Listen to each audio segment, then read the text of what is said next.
आज दिनांक 29 फेब्रुवारी 2024 रोजी जिल्हाधिकारी कार्यालयासमोर हिंगोली येथे म्युनिसिपल एम्प्लॉईज युनियनच्या वतीने किमान वेतन मिळण्यासाठी वसमत नगर परिषद कंत्राटी कामगारांनी नियमाप्रमाणे मिळणारे वेतन इतर भत्ते सोयी सुविधा न मिळाल्यामुळे जिल्हाधिकारी कार्यालयासमोर आंदोलन केले। यावेळी अध्यक्ष ॲडव्होकेट सुरेश ठाकूर, कार्याध्यक्ष संतोष पवार, सरचिटणीस अनिल जाधव, वसमत शाखा अध्यक्ष परमेश्वर कुरुंदकर शिंदे व मोठ्या संख्येने कंत्राटी कामगार उपस्थित होते। अरुण डिपके, टीव्ही 7 हिंगोली।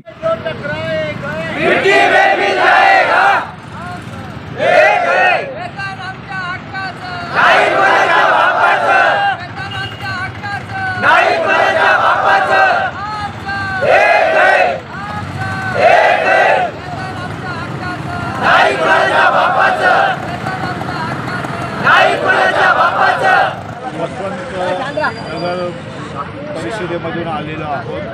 त्या कामगारांना, कंत्राटी कामगारांचं जे वेतन आहे ते किमान वेतनाप्रमाणे दिलं गेलं पाहिजे ही प्रमुख मागणीसह आम्ही आज इथे आलेलो आहोत। मुख्याधिकाऱ्यांबरोबर आमची अनेक वेळा चर्चा झालेली आहे, परंतु त्यांनी या कामगारांचा पगार बऱ्याच दिवसापासून दिलेला नाही आणि दिलेला जो पगार आहे तो अत्यंत तुटपुंजा दिला जातो आणि प्रचंड यांचं आर्थिक शोषण केलं जातं। मुळामध्ये कामाचे तास हे 8 तास पाहिजे, त्या 8 तासाच्या पेक्षा जास्त काम दिलं जातं। त्याचप्रमाणे किमान वेतन दिलं पाहिजे म्हणून शासनाने वेळोवेळी निर्देश दिलेले आहेत, आदेश दिलेले आहेत आणि मुख्याधिकारी आणि अकाउंटंटनी त्याच्यावरती कंट्रोल ठेवलं पाहिजे आणि नेहमीचं जे वेतन आहे ते महिन्याच्या 10 तारखेच्या आत दिलं गेलं। पण यातील कोणतीही एकही गोष्ट नगरपालिका प्रशासन करत नाही, संबंधित ठेकेदार पगार अदा केला जात नाही आणि जर कधी यदाकदाचित कामगारांनी उठाव केला तर तो कंत्राटदार, तो गुत्तेदार त्या कामगारांना धमकी देतो, तेव्हा आम्ही नोकरीतून काढू।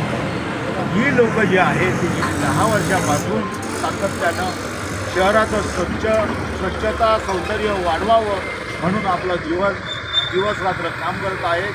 अस्वच्छतेशी जळून आपल्या जीवावरती अनेक प्रकारचे आजार वाढवून घेत आहेत।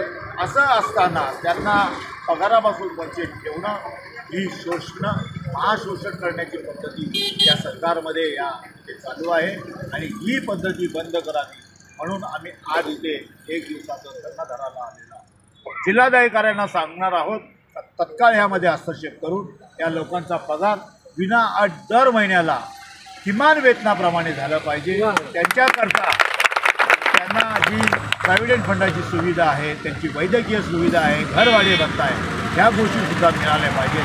त्याचप्रमाणे त्यांची दर आठवड्याची हक्काची सुट्टी आहे ती सुट्टीसुद्धा मिळाली पाहिजे आणि ह्या गोष्टी जर झाल्या नाहीत तर इथून पुढे या आंदोलनाची व्याप्ती वाढवून महाराष्ट्र शासनापर्यंत केला जाईल अशी आम्ही